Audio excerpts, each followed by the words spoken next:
Dr. Fauci. Hello. Hi guys. How you doing? We're so Wonderful. good. Doing well, thank you. Good. We love you. So, Dr. Fauci, this is the fastest vaccine in human history. People want to know, did we undermine the safety of the vaccine because it was done so fast and without long-term studies? Okay, so that's a great question. It's the most commonly asked question. There was no cutting corners.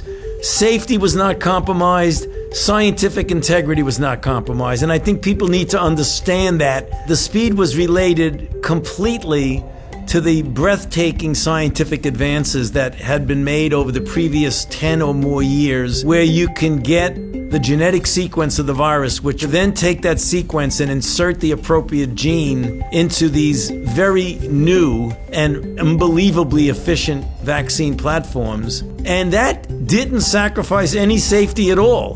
That was purely a technological advance.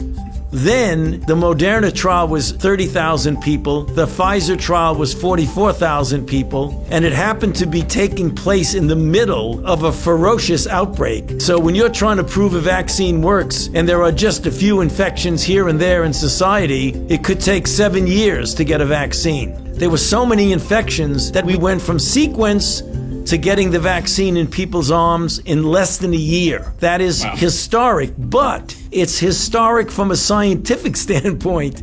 There was absolutely no cutting of corners at all. So you're saying that there's no chance that there's some weird side effects that are going to pop up 3 years down the road? The chance of that happening is spectacularly low.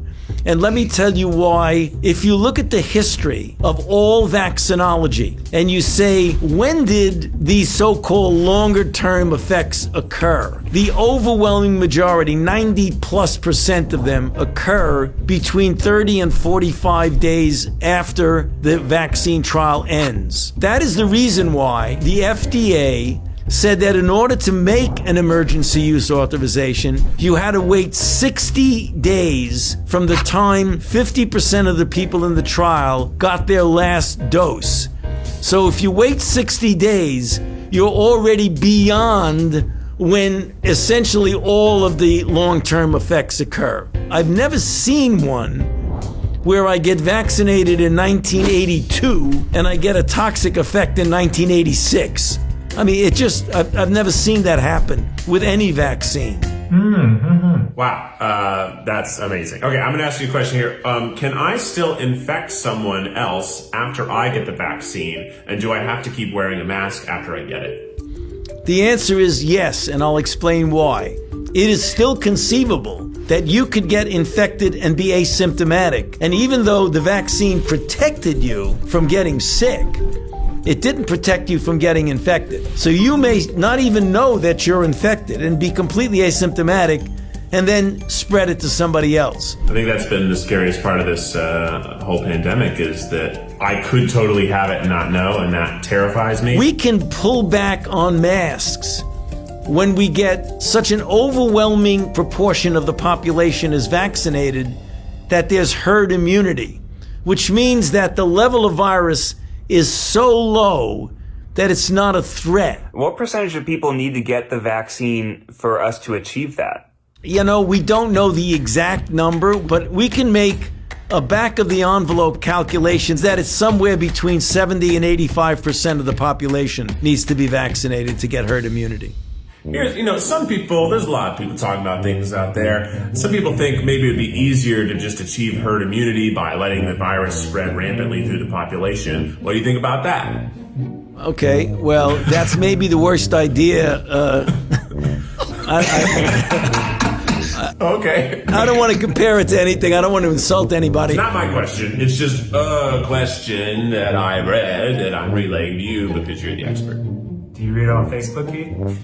I did read it on Facebook. The general level of herd immunity right now in the country, the last time the CDC looked at it was like 10%, 12%. Some cities like New York, it was 22% because New York got hit so badly in the beginning. So let's say that the level in the country today, let's say it's 20%. So with 20% of the people infected, we've already had 352,000 deaths. To get to 80, you'd have to have 4 times as many people. So are you willing to accept 1.2 million deaths in order to get to herd immunity? I don't think so. So the road to herd immunity is a vaccine, not just letting people get infected. And how soon after getting the vaccine would I be immune? So let's say you get vaccinated and then 21 to 28 days later you get a boost. Anywhere from 10 to 14 days following the boost, you can consider yourself protected. Dr. Fauci, a new COVID variant has been reported in over 40 countries and is said to be more transmittable. Will that make the vaccine irrelevant?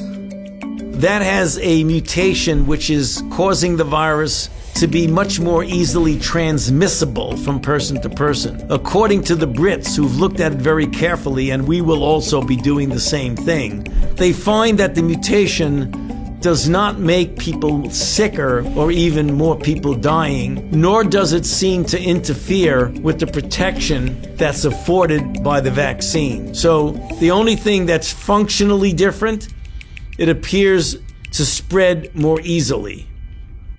My fiance Maggie, she actually got the vaccine already at work. They've been prioritizing nurses. For me, there's like a lot of contrasting information out there. Like, I'm immunosuppressed and I don't know, am I supposed to get it? You can take a vaccine.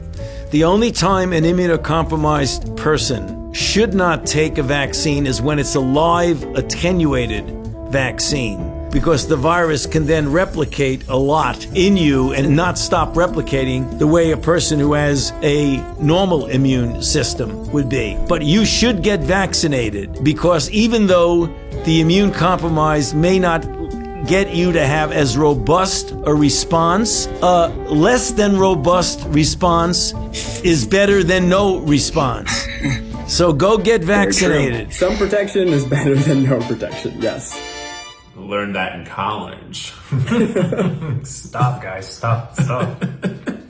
I have a newborn child. We just got his 2-month vaccines for all of the other stuff, but I've been really worried about COVID. When can my kids get the vaccine? Do they need to get it? They do, but let me tell you what the strategy has been for decades and decades and decades with vaccines. Children and pregnant women are vulnerable, so the general policy has been you do not vaccinate children or pregnant women until you've proven that the vaccine induces the same sort of response that it induces in normal adults and protects them.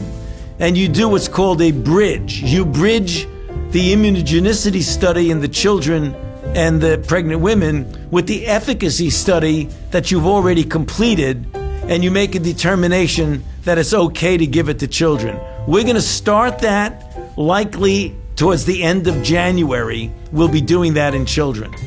Oh, that's soon. So, Dr. Fauci, we know that the vaccine doesn't instantly make everything better. So what can you tell us about what the next few months look like? By the time we get to April, I think it would be open season, namely anybody can get vaccinated. There's no restrictions on it at all because all the priority people have been vaccinated. If we then vaccinate at a very good rate, President Biden has made the announcement that he's going to try and get 1 million doses a day, so that 100 million in the first 100 days. If we do 1 million a day, by the time we get to the end of the summer, we will have reached that percentage of herd immunity, so that in the fall, if everybody gets vaccinated, that should get vaccinated, we can start approaching a degree of normality. That doesn't mean nobody wears a mask, but that does mean kids can feel secure at school, you can go to a sporting event, you can go to a restaurant and have dinner, you can go to the theater, things like that.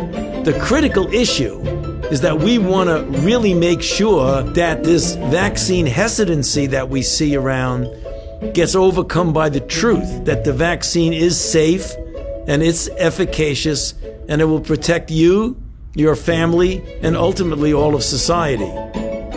So go out there and beat the bushes. Tell your friends to get vaccinated. Dr. Fauci, you've been interviewed by the best of the best the world has to offer, but never by 4 idiots at once. Next up, we have a lightning round. Are you ready?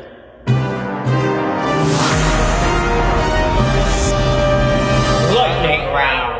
These are some of the most widely believed COVID vaccine conspiracy theories on the internet. Okay, Dr. Fauci. Are you lying when you said you got the vaccine? No, right here.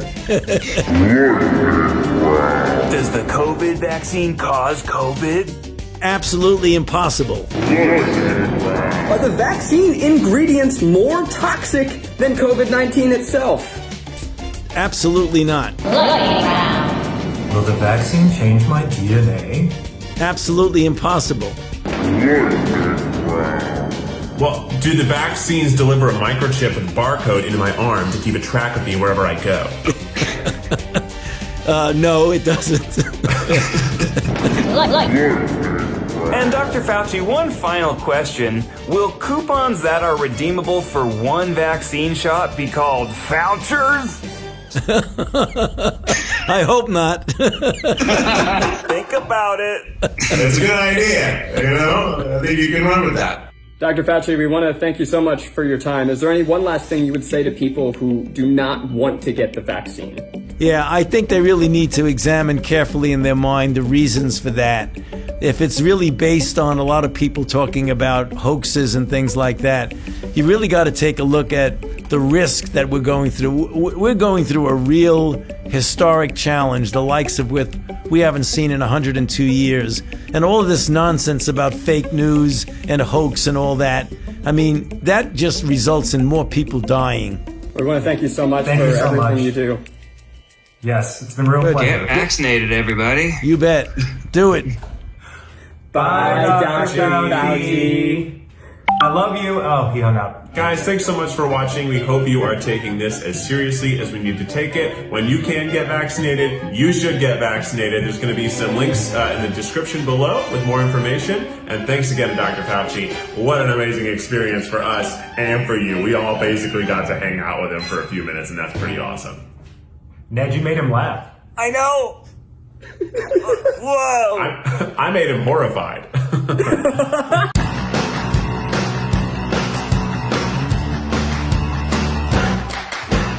You didn't hear that I loved him. Well, he'll watch. He watches all our videos, so he'll see it. Oh, okay, good. Yeah, he's actually a sapphire triceratops.